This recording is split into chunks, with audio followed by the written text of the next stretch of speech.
ఇప్పుడు బీసీట్లో ఉన్న కాయిన్స్ని మన మైనీడ్స్లో కొనుగోళ్ళు పర్చేజీలు మీరు ఏవైతే ట్రాన్స్పోర్ట్స్ అని, కూరగాయలని, టిఫిన్స్ అని, బట్టలని, బంగారం అని కొనుక్కున్నప్పుడు మీకు రివార్డ్ పాయింట్స్గా వెళ్ళిపోతుంది కాబట్టి అందులో తగ్గిపోతాయి.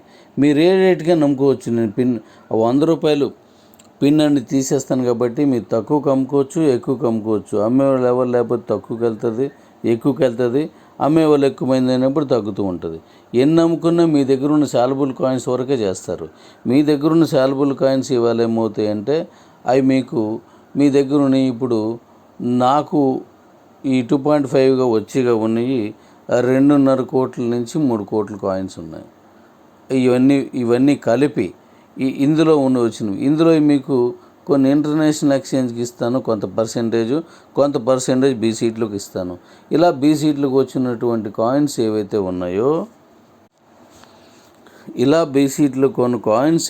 ఉన్నాయో ఆ కాయిన్స్ ఏమవుతుందంటే బీసీటీ ద్వారా నాకు వచ్చిన కాయిన్స్ అన్నీ ఇంకా సేల్లోకి వెళ్ళవు, ఇంకా మార్కెట్లోకి మనుగడలోకి రావు. మరి ఇంటర్నేషనల్లోకి వెళ్ళిన కాయిన్స్ని కూడా ఈ ట్రిల్లో తీసుకుంటాను. అవి ఎలా తీసుకుంటాను అంటే ఇప్పుడు మీరు ఏదైనా కొనుక్కున్నప్పుడు ఉన్న ఆ రివార్డ్ పాయింట్స్గా మారుతుంది. ఇంక రెండో మార్గం ఏంటంటే డైరెక్ట్గా కాయిన్స్ రూపంలో తీసుకుంటాను. ఇప్పుడు బండికి నేను మీకు ట్రయల్ ఇస్తాను అన్నాను, ఆ ట్రయల్ తీసుకోండి. ఛాలెంజ్ చేసి చెప్తున్నాను, మీకు నేను ఇచ్చిన మైలేజ్ కంటే తగ్గదు. మీరు టెస్ట్ చేసుకుంటారు కాబట్టి మీకే అర్థమైపోతుంది. నేను పీలుస్తాను కాబట్టి అది మన కంపెనీ ప్రోడక్ట్ కాదు, నేను చేసుకున్న ప్రోడక్ట్ కాబట్టి నేను కొంతమందిని పిలుస్తాను. దాని ద్వారా మీకు వస్తుంది. మిగతా వాళ్ళందరికీ నేను మళ్ళీ వేరే మీటింగ్ పెట్టి ఆ మీటింగ్లో నేను మళ్ళీ మీకు చూపిస్తాను. మళ్ళీ సండేలోకి పిలుస్తున్నాను మిమ్మల్ని. ఎలా పిలుస్తాను దానికి చిన్న టార్గెట్ ఇచ్చి మిమ్మల్ని అందులో పిలిచి అక్కడ మీకు షో చేస్తాను. అప్పుడు అమ్మకాలు కొనుగోలు కొనసాగిస్తాను. దానికి ఎలా మీరు ఉపయోగాలు మళ్ళీ చెప్తాను. ఇప్పుడు ఇందులో ఏం చేస్తానంటే మీకు ఒక 2 లక్షల రూపాయలు ఉన్నటువంటి ఒక బండి కాస్ట్ అనుకో 2.5, అందులో నేను 50,000 కాయిన్స్ 50,000 క్రిప్టో తీసుకుంటాను. 1,50,000 లేదా 2 లక్షల బండి కాస్ట్ని బట్టి అది 2,000 రావచ్చు, 3,000 రావచ్చు, దాన్ని బట్టి ఉంటుంది. కాబట్టి సుమారుగా చెప్తున్నాను, మినిమం 2 లక్షల రూపాయలు అనుకోండి. ఈరోజు రేట్లు మామూలుగా 100-150 కిలోమీటర్లు ఇస్తానన్నదే 1,95,000 అమ్ముతున్నారు. మరి నేను 500 అంతకంటే ఎక్కువ ఇచ్చినప్పుడు నేను 2 లక్షల రూపాయలకి మనం ఇవ్వడంలో ఏమాత్రం లేదు, ఇబ్బంది ఏమి ఉండదు. మీరు తిరగలేరు, నేను గ్యారంటీ చెప్తాను. యాక్చువల్గా దీని వివరాలు ఇంకా ఉన్నాయి, అద్భుతమని మీరు వచ్చినప్పుడు చెప్తాను. అప్పుడు ఈ 2 లక్షల రూపాయల్లోనూ 500 కిలోమీటర్ల పైన అంటే ఏంటి అసలు ఇంపాసిబుల్ అనమాట. అది తిరగలేము మనం.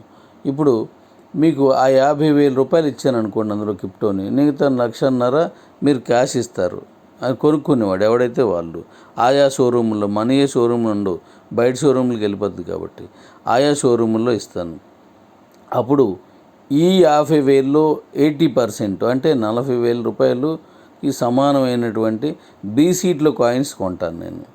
అవి తీసుకుంటాను. అంటే బీసీట్లోను మీరు కొనుక్కున్న కాయిన్స్ని ఆ రోజు ఏ రేటుకి కొన్నారో ఆ రేటుకే నేను కాయిన్స్ కొంటాను. నేను మీ దగ్గర తీసుకుంటాను. మీరు 100 రూపాయల రేటుకే అందరూ అమ్మకాలు జరుగుతున్నాయి అనుకోండి, దాన్ని బేస్ చేసుకొని నేను ఇస్తాను. 50 రూపాయల రేటుకే ఉన్నాయనుకోండి, ఆ 50 రూపాయల రేటుకే నేను తీసుకుంటాను. టుడే మార్కెట్ రేట్ ప్రకారం తీసుకుంటాను అనమాట. అలా తీసుకున్నప్పుడు మీరు కాయిన్స్ని మనం ఏం చేస్తామంటే 40,000 రూపాయలకి మీరు ఇవ్వాల్సి వచ్చింది అనుకుందాం. 40,000 రూపాయలు అంటే దాంట్లో మీ కాయిన్ బట్టి ఎన్ని కాయిన్స్ వస్తే అన్ని కాయిన్స్ బీసీట్లో తీసుకుంటాను. అప్పుడు మీరు బీసీట్లోనూ ఆ బండి కొనుక్కున్న వాళ్ళు ఇండియాలో ఎవడున్నా సరే మైనీడ్స్ ద్వారా వచ్చి వాడు మన బీసీట్లో కూడా కాయిన్స్ కొనుక్కొని ఆ బండి షోరూమ్కి ఇచ్చేస్తాడు. అంటే మిగతాది క్యాష్ ఇస్తాడు. మిగతా 20% అంటే 10,000 రూపాయలు ఉంది కదా, అది 20% ఏం చేస్తామంటే 100% అయితే అందులో 20% దీన్ని ఇంటర్నేషనల్ మార్కెట్ నుంచి తీసుకుంటాను. అంటే మీరు ఇప్పుడు మనకు ఉన్నటువంటి బిట్మార్ట్లో కానీ, బ్యాంకింగ్ స్వాప్లో కానీ, ఎల్ బ్యాంక్లో ద్వారా కానీ కొనుక్కున్న వాళ్ళు నాకు ఆ కాయిన్స్ ఆ షోరూంలో ఇస్తారనమాట. ఆ షోరూంలో ఇచ్చేసినప్పుడు 10,000కి అవి ఇస్తారు. అంటే అక్కడ ఉన్న రేటు ఇక్కడ ఉన్న రేటుని బట్టి ఇందులో 80%, అందులో 20% తీసుకుంటాను. తీసుకుంటారు వాళ్ళు. అప్పుడేమవుతుందంటే ఇప్పుడు 50,000 కావచ్చు, లేదంటే ₹1,00,000 కావచ్చు, లేదా 5,00,000 కావచ్చు బండి నుంచి. అంత విలువైనటువంటి దానికి సమానంగా ఈ కాయిన్స్ మిగతాది క్యాష్ తీసుకుంటాం కాబట్టి బీ సీట్లో కాయిన్స్ మీకు దొరకవు. ఈ 200 కోట్లు అయిపోయిన తర్వాత మీకు ఎన్ని వస్తాయి? మళ్ళీ 2 కోట్లే సంవత్సరానికి వస్తాయి. అంతకంటే పెద్దగా ఎక్కువ ఉండవు. 2 కోట్లే సంవత్సరం మొత్తానికి వస్తాయి. మరి ఈ సంవత్సరం అంతా ఈ 2 కోట్లే మీరు ఇవ్వాలి. కాబట్టి ఇందులో మీకు విపరీతమైన సేల్ వస్తుంది. అందువల్ల ఆ విధంగా ఇప్పుడు మీకు ఏమవుతుందంటే బీ సీట్లో ఉన్న కాయిన్స్ అన్నీ ఈ బీవీ హార్ట్ బీట్ వల్ల వెళ్ళిపోతాయి. లేకపోతే వెండర్ పాట్ల వల్ల మీరు సహజమైన జీవితం జీవిస్తున్నప్పుడు కొనుక్కునే షాపుల్లో వీటిల్లో కొనుక్కునేటప్పుడు ఇప్పుడు రివార్డ్ పాయింట్స్గా వెళ్ళిపోతాయి. అంటే ఇవన్నీ కూడా బర్న్ అయిపోతాయి మనకున్న కాయిన్స్లో. ఇంకా ఇంటర్నేషనల్ ఎక్స్చేంజ్ ద్వారా వచ్చిన అక్కడ బర్న్ అయిపోతాయి. ఈ బర్న్ అయినప్పుడు మీకు ఏమవుతుందంటే, ఉదాహరణకి మన కాయిన్స్ మొత్తం 1,440 కోట్లు పెట్టాం. అది 140 కాయిన్స్ అనుకోండి. ఉదాహరణకి 140 కాయిన్స్ అనుకోండి ఎగ్జాంపుల్కి. ఈ 140 కాయిన్స్లో బీ సీట్లోకి ద్వారా 10 కాయిన్స్ వచ్చాయి అనుకోండి ఈ ఇంటర్నేషనల్ ఎక్స్చేంజ్ ద్వారా. ఇంకా 130 కాయిన్స్ ఉంటాయి. ఇంక ఈ 10 కాయిన్స్ ఇంక రావు. మళ్ళీ 130లో మళ్ళీ 10 కాయిన్స్ వచ్చాయి. 120 అంటే 120లో మళ్ళీ 10 కాయిన్స్ వచ్చాయి. ఇంకా 110 ఉంటుంది. 110లో మళ్ళీ 10 కాయిన్స్ వచ్చాయి. 100 ఉంటాయి. ఇలా కాయిన్స్ తగ్గిపోతున్న కొద్దీ మీకు ఇంటర్నేషనల్ కానీ బీ సీట్లు కానీ రేట్లు పెరుగుతాయి. అంతకంటే ముందు రేట్లు పెరగడం ఒకటే కాకుండా అది కొంత మనకి సపోర్ట్ చేస్తున్న ఇంకా ఇవి రావు కాబట్టి సేల్ చాలా స్పీడ్గా ఉంటుంది. చాలా స్పీడ్గా ఉంటుంది. కాయిన్స్ తగ్గిపోతాయి కాబట్టి మనకి నేను అనుకున్న లక్ష్యానికి ఈ ఇంటర్నేషనల్లో ఈ కాయిన్ వెళ్తుంది. బీ సీట్లోనూ ఉన్న అమ్మకాల ద్వారా అక్కడ తగ్గిపోద్ది కాబట్టి మీరు అమ్ముకునే కాయిన్స్ సంఖ్య తగ్గిపోద్ది కాబట్టి మార్కెట్లో ఉన్న అవైలబిలిటీ కాయిన్స్ తగ్గిపోతాయి కాబట్టి మీకు రేటు విపరీతంగా పెరుగుతుంది. దానికంటే ముందుగా వెంటనే సేల్ అయిపోతాయి. ఇప్పుడు ఇవి వెంటనే సేల్ అవుతాయి. అందుకోసం ఇప్పుడు మళ్ళీ ఈ బీ సీట్లోని అమ్మకాలు ఏవైతే జరుగుతున్నాయో ఈ అమ్మకాల్లో మళ్ళీ నేను నాన్ స్టాకబుల్ ఇక్కడ ఇస్తాను. అంటే ఇంతకుముందు మీకు ₹500 ₹100 ఇస్తే ఇక్కడ కూడా అదే రేషియోలో మళ్ళీ మీరు కొనుక్కున్న దాంట్లో నుంచి మళ్ళీ ₹100 మీరు అమ్ముకున్నారనుకోండి, ఇక్కడ ₹20 తీసి మీకు నాన్ స్టాకబుల్ ఇచ్చేస్తాను. అంటే అప్పుడేమవుతుంది, అమ్ముకున్నందుకు మీకు మీరు 100కి అమ్మితే 100 మీకు వచ్చేస్తుంది, 50కి అమ్మితే 50 మీకు వచ్చేస్తుంది. కానీ నేను కాయిన్ ప్లస్ హాఫ్ కాయిన్ నేను 1+ ఇస్తాను కాబట్టి ఆ వచ్చిన అంటే ఇక్కడ 1+ అంటే మీకు కొనుక్కుని కాదు, నేను కొనుక్కున్న వాడికి మళ్ళీ నేను మన కంపెనీ డెవలప్మెంట్ కోసం ఇచ్చిన కాయిన్స్ కూడా వెళ్తే గట్టి గతంలో మీకు చెప్పాను. ఇందు మీద వచ్చిన దాంట్లో నుంచి మళ్ళీ మీకు ₹20 తీసి పనిచేస్తాను. అంటే ₹100లో నాకు వచ్చిన భాగం 33% నాకు వస్తుంది, అంటే మీ కంపెనీకి వస్తుంది. 66% మీకు వస్తుంది. అంటే మీ కాయిన్ ₹66 అయితే ₹100 వాళ్ళు కొంటారు కాబట్టి మీ ₹66 మీకు వస్తుంది. మీ కాయిన్ రేటు ₹100 మీరు అమ్మితే వాళ్ళకి మీకు 100 వచ్చేస్తే వాళ్ళకి 150కి వెళ్తుంది. కాబట్టి ఆ పైన వచ్చినటువంటి ఆ డబ్బుల నుంచి మీకు నేను నాన్ స్టాకబుల్ ఇస్తూ ఉంటాను. లైఫ్ టైం ఇస్తూనే ఉంటాయి, ఎప్పుడూ వస్తూనే ఉంటుంది నాన్ స్టాకబుల్. నేను ఇస్తున్నప్పుడు మీకేంటి, కొనుక్కున్న కాయిన్స్ అన్నీ మైనిట్స్లో మన అవసరాలు కొనుక్కున్నప్పుడు కానీ, లేదా అందులోనూ ఈ బీవీ హార్ట్ బీట్ ద్వారా కొనుక్కున్న దానివల్ల కానీ మీ కాయిన్స్ అన్నీ సేల్ అయిపోతుంటే నేను ఇప్పుడు కొత్తగా సృష్టించే ఈ కొత్త రిఫరల్లో నుంచి మీ అందరికీ నాన్ స్టాకబుల్ వస్తూ ఉంటుంది. దానివల్ల మీకు వచ్చిన నష్టం ఏం లేదు. నేనే కాయిన్స్ ఇస్తాను, నేనే డబ్బులు ఇస్తాను. మీ కాయిన్స్కి డబ్బులు మీరు కాయిన్స్ తీసుకుంటారు. ఇప్పుడు ఇంటర్నేషనల్ కాయిన్స్ కూడా ఇక్కడ సేల్ అయిపోతుంటాయి, నేషనల్లో ఉన్న కాయిన్స్ కూడా మీకు సేల్ అయిపోతుంటాయి. ఇది చాలా చాలా ఉపయోగం ఉంటుంది మీకు. ఇప్పుడు మీ దగ్గర ఉన్నటువంటి అకౌంట్స్ ట్రాన్స్ఫర్ అకౌంట్ అని లేకపోతే మెర్జ్ అకౌంట్ అని నేను ఇప్పుడు ఇస్తున్నాను. ఈ ట్రాన్స్ఫర్ అకౌంట్ మెర్జ్ అకౌంట్లో ఇంకొక ప్రతిపాదన వేల నుంచి ఇప్పుడు నేను మాట్లాడిన వాళ్ళ దూరం నుంచి దగ్గర నుంచి వచ్చింది. ఈ ట్రాన్స్ఫర్ అకౌంట్ అనే దానికి నేను మీకు 200 రూపాయలు పెడుతున్నాను, 250 రూపాయలు పెడుతున్నాను అని మీకు ఒక వాదన నేను చెప్పిన దాని ద్వారా వచ్చింది కాబట్టి ఇప్పుడు దానికి వివరణ ఇస్తున్నాను. ఇప్పుడు మీకు 250 రూపాయలు మెర్జ్ అకౌంట్కి నేను కూపన్ కాస్ట్ పెడతాను, మెర్జ్ కూపను అనుకుందాం. మీరు ట్రాన్స్ఫర్ చేసినా లేదా విలీనం చేసినా మీకు ఇదే కూపన్ వాడాల్సి ఉంటుంది. అలా వచ్చినటువంటి ఆ కూపన్కి 80 కాయిన్స్ నేను ఇస్తాను. అంటే మీ అకౌంట్లో ఉన్న కాయిన్స్ కాకుండా మీకు 100 ఉండొచ్చు, 200 ఉండొచ్చు, 2000 ఉండొచ్చు, 10,000 ఉండొచ్చు, అందులో 1,00,000 కాయిన్స్ ఉండొచ్చు. నాకు తెలియదు ఎంత ఉంటాయో, మీరు అమ్ముకుంటారు కాబట్టి. దానికి మెర్జ్ కూపన్ వాడినందుకు మీకు 80 కాయిన్స్ వస్తాయి. ఈ 80 కాయిన్స్ జాగ్రత్తగా వినండి. ఈ 80 కాయిన్స్లో 100 రోజుల తర్వాత 30 కాయిన్స్ శాలబుల్గా మీకు వచ్చేస్తాయి, 30 కాయిన్స్ శాలబుల్గా వచ్చేస్తాయి, 50 కాయిన్స్ స్టాకబుల్గా వెళ్తాయి. 100 కాయిన్సే ఉన్నాయనుకోండి, ఆ 100 కాయిన్స్ ఆ అకౌంట్లో ప్లస్ ఈ 80 కాయిన్స్ 180, ఈ 180లోనూ 100 రోజుల తర్వాత 30 కాయిన్స్ వచ్చేస్తాయి. ఆ అకౌంట్కి మనం 0.25 అనేది మామూలుగా యథావిధిగా వస్తూనే ఉంటాయి. అవి కాక ఈ 100 రోజులకి ఇది 30 కాయిన్స్ వాడేసుకుంటారు కాబట్టి మీకు శాలబుల్గా వచ్చేస్తాయి. కాబట్టి ఈ శాలబుల్ కాయిన్స్ని మీకు 30 కాయిన్స్ వస్తాయి. కాబట్టి మీరు 100 రూపాయలకు అమ్ముకుంటే 3,000 వస్తుంది, కానీ మీరు ఇచ్చింది 250. కానీ మీరు ఉదాహరణ 10 రూపాయలు రాని అంటే 300 రూపాయలు వస్తుంది. మీకు 8 రూపాయలే కాయిన్ రేట్ పడినాయి, మీకు 250 రూపాయలు సుమారుగా వస్తుంది. అంటే మీరు ఇక్కడ ఇచ్చిన దానికి ఎటువంటి ఇబ్బంది ఉండదు. కానీ పైగా ఇప్పుడు మీ అందరికీ నాన్ స్టాకబుల్ యథావిధిగా వస్తుంది. మీకు స్టాకబుల్ ఇచ్చి అదనంగా అకౌంట్లోని కాకుండా మళ్ళీ దాంట్లో కొన్ని నేను శాలబుల్ ఇచ్చేస్తున్నప్పుడు మీకు అది ఉపయోగమే ఉంటుంది అన్నమాట. అయితే మీలో మీరు కొనుక్కోవడమేనా ఇంకొక అవకాశం ఉందా ఈ అకౌంట్స్కి? ఇది మీరు జాగ్రత్తగా వినండి. మీరు కొనుక్కోవడమేనా ఇంకొక అవకాశం ఉందా? ఈ అకౌంట్స్, ఎస్వి అకౌంట్స్ వీటిని మీరు మెర్జ్ చేసుకోవడమా, లేదంటే మీరు ట్రాన్స్ఫర్ అకౌంట్లో అమ్ముకోవడం ఉన్నది కదా. ఇప్పుడు మెర్జ్ చేసుకుంటానంటే మీరు మెర్జ్ చేసుకోండి. మీరు 250 రూపాయలు కూపన్ వాడతారు, అందులో 80 కాయిన్స్ వస్తాయి, 30 మళ్ళీ మీకు రిటర్న్ వస్తుంది. మీకు లేదు, మీరు ఎవరు కొనలేదు, వదిలేయండి.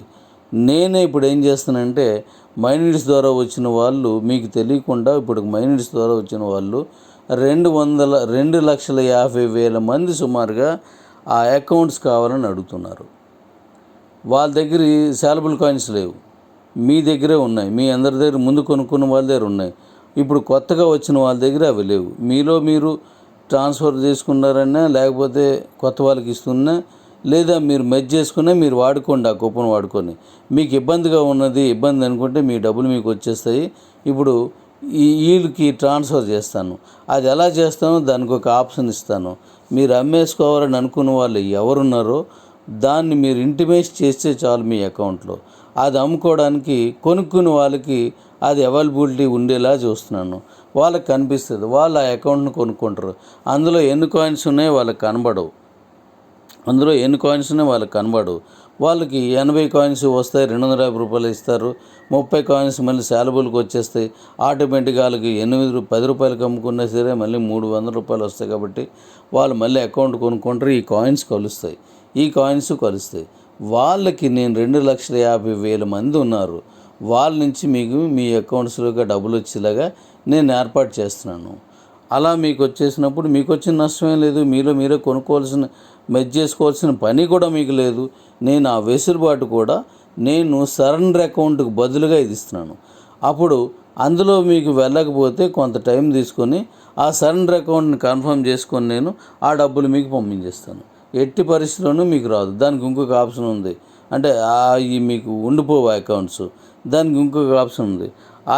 ఆ ఆప్షన్ ఏంటంటే ఇప్పుడు ఈ 2,50,000 మంది ఇప్పుడు కొన్నారు, ఇంకా పెరిగిపోతారు, వాళ్ళకి మీరు ఇచ్చేస్తారు. ఇప్పుడు ఇంకొక ఆప్షన్ ఇస్తున్నాను. ఆ ఆప్షన్ ఏంటంటే ఇప్పుడు బండి కొనుక్కుంటున్నారు. ఆ బండి కొనుక్కున్న దాంట్లో బీ సీట్లో మీ కాయిన్స్ అయిపోయి, బీ సీట్లో మీ కొనుగోళ్ళు అమ్మకాలు అయిపోయి, అంటే మీరు కొనుగోళ్ళు ఉన్నాయి, అమ్మకాలు అయిపోయి, మీ దగ్గర ఉన్న కాయిన్స్ 2.5 కదా ఉన్నాయి, 2,50,00,000 ఉన్నాయి, మీ అయిపోయి అనుకోండి. ఇప్పుడు మీరు బండికి ఎన్ని పడితే 50,000 రూపాయలు 40,000 విలువైన కాయిన్స్ పడతాయి. రూ. 1,00,000 80,000 కాయిన్స్ పడతాయి. 5,00,000 రూపాయలు ఒక కారుకి తీసుకున్నారంటే దానికి అందులో రూ. 4,00,000 మీకు బీసీట్ నుంచి కాయిన్స్ తీసుకుంటున్నాను. మిగతా ఇంటర్నేషనల్ తీసుకుంటున్నాను. ఈ బీసీట్లో కాయిన్స్ కూడా మనకు అమ్మకాలు ఎప్పుడైతే తగ్గిపోతున్నాయో, అంటే అమ్మకాలు తగ్గితే కొనుగోళ్ళు ఉంటాయి. అమ్మకాలు ఎప్పుడైతే తగ్గుతున్నాయో మీరు మెర్జ్ చేసుకున్న అకౌంట్స్, మీ మదర్ అకౌంట్ కాకుండా మీరు మెర్జ్ చేసుకున్న అకౌంట్, ఇప్పుడు ఇంటర్నేషనల్గా వస్తున్నాయి 2.5 లక్షల మందిలో వాళ్ళు కూడా మెర్జ్ చేసుకునే ఆప్షన్ ఇస్తాను. ఒకటి కొనుక్కుంటారు, ఇంకా అక్కడి నుంచి మెర్జ్ చేసుకుంటూ వెళ్తారు.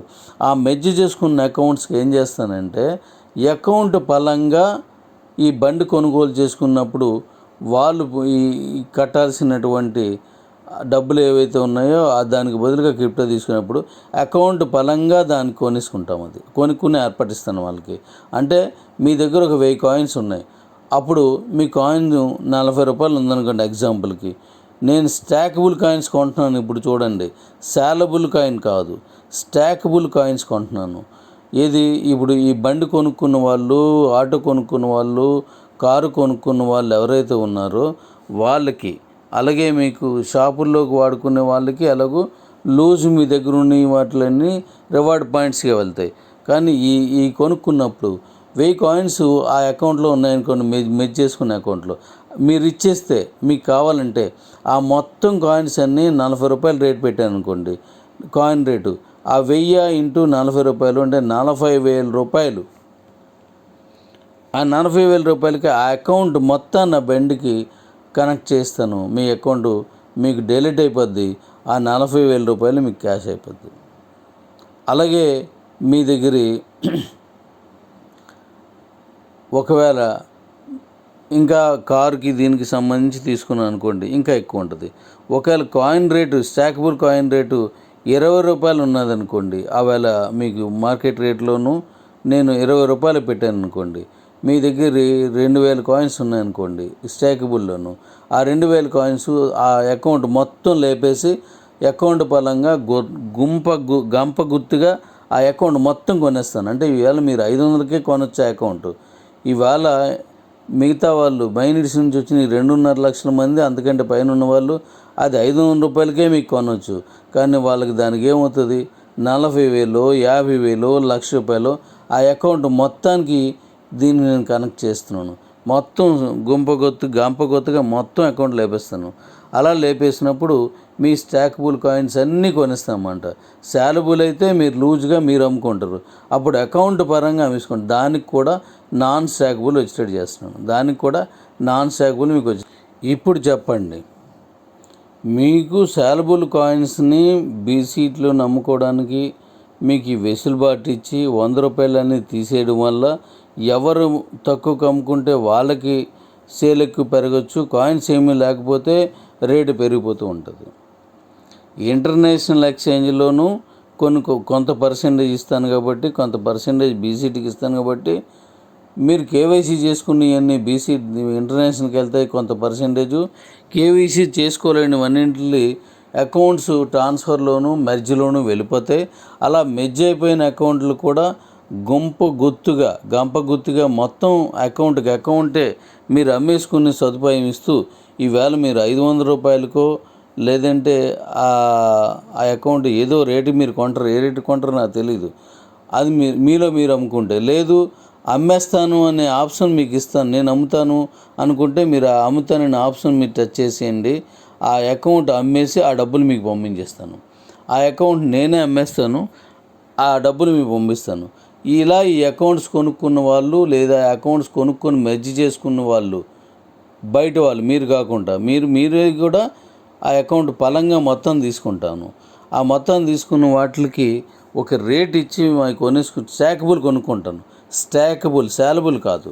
ఆ అకౌంట్స్లోని స్టాకబుల్ కొనేస్తారు ఇందులో. ఆ స్టాకబుల్ నుంచి కూడా మీకు నాన్ స్టాకబుల్ వస్తుంది.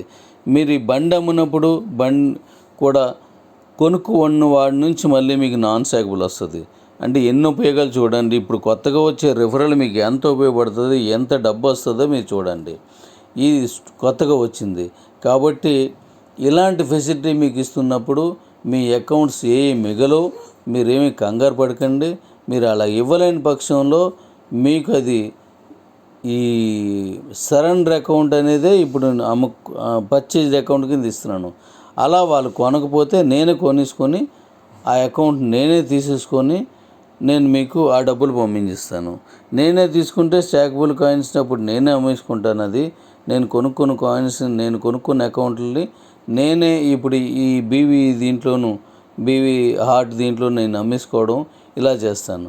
మీరు ఆ కాయిన్స్ నేను అమ్ముకుంటాను. స్టాకబుల్ కాయిన్స్ వస్తాయి కాబట్టి దాన్ని నేను అమ్ముకుంటాను. మీకు సేలబుల్ కాయిన్స్ని మీరు అమ్ముకుంటారు. అలాగే ఇంటర్నేషనల్కి వెళ్ళి ఎలాగూ దాని మీద ఉంటాయి, ఇంటర్నేషనల్కి వెళ్ళిపోతాయి. ఇంటర్నేషనల్కి వెళ్ళిపోయిన కాయిన్స్ అన్నింటినీ మళ్ళీ అందులో నుంచి కూడా మళ్ళీ నేను ఇక్కడ యూటిలిటీ కింద మళ్ళీ ఈ మైనీడ్స్లో ఉండేటువంటి షాపుల్లోను వీటిలో కొనుక్కున్న దాంట్లో, లేదా మైనీడ్స్లో ఉన్న ఈ గోవర్ధన్ హార్ట్స్ దీంతో ఉన్న ప్రోడక్ట్లు కొనుక్కున్న దాంట్లోనూ ఇంటర్నేషనల్ కాయిన్స్ వెళ్ళిపోతాయి, నేషనల్లో బీసీట్లోనూ వెళ్ళిపోతాయి. ఇది ఉపయోగం కాదో మీరు అలాగే మీరు 12 కోట్లు ఉన్నాయని నేను అన్నాను, గుర్తుపెట్టుకోండి. ఆ 12 కోట్లు నిజంగా 12 కోట్ల మంది ఉన్నారో తక్కువ ఉన్నారో మీకు తెలీదు. మీకు సపోర్ట్ ఇవ్వడం కోసం 12 కోట్ల మంది ఉన్నారు, మైనీడ్స్ సపోర్ట్ చేస్తారని చెప్పేసి నేను అన్నాను. ఇప్పుడు బీవీ దీంట్లో వాళ్ళు కానీ మైనీడ్స్ అకౌంట్ ద్వారా కానీ అంతకు మించి నాకు వస్తారు, అంతకు మించే చేసేస్తాను. అది ఇప్పుడు 12 కోట్లు ఉన్నారని మీరు లెక్కేసుకొని 12 కోట్లు ఇంటూ 500 రూపాయలు 6,000 కోట్లు వచ్చాయి అనుకుంటున్నారు. అలా ఉన్నాయో లేదో మీకు తెలియదు, ఇంకా తక్కువే ఉన్నాయి. కానీ నేనే మీకు ఆ విధంగా సపోర్ట్ చేసేలా చెప్పాను. ఎంత తక్కువ ఉన్నా పర్లేదు, ఎందుకంటే ఈ కాయిన్స్ అన్నింటినీ మన దగ్గర 12 కోట్లు ఉన్నా లేదా అంతకంటే తక్కువ ఉన్నా మన దగ్గర ఉన్న ఎంత, మీ అందరి దగ్గర ఉన్న 9 కోట్ల కాయిన్సే మొత్తం మన కంపెనీలో ఉన్నాయి. కంపెనీ డెవలప్మెంట్ కోసం ఉన్నాయి, అన్నింటి కోసం ఉన్నాయి. మొత్తం కలిపి కంపెనీ తాలూకా ప్రాఫిట్ కొన్ని, అంటే నేను కాయిన్స్ కొన్ని, నాకు కూడా కొన్ని కాయిన్స్ పెట్టుకున్నాను. ఆ కాయిన్స్ మీ దగ్గర కొన్ని కాయిన్స్ పెట్టుకున్నారు.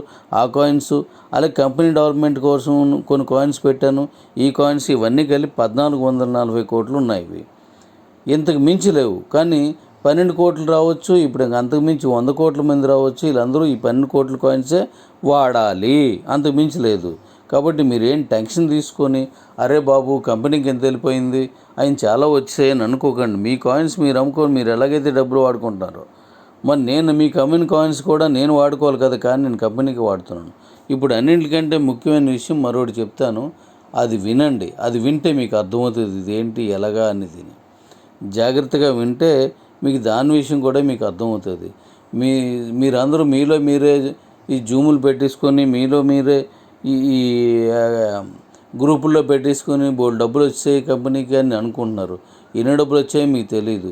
ఎన్ని కాయిన్స్ ఉన్నాయి, ఎన్ని కాయిన్స్ 900 కాయిన్స్లోనే 900 కోట్లోనే ఇవన్నీ వస్తాయి. కానీ మీరు లెక్కేసుకుంటున్నారు. 12 కోట్ల మంది ఉన్నారా తక్కువ ఉన్నారో మీకు తెలీదు.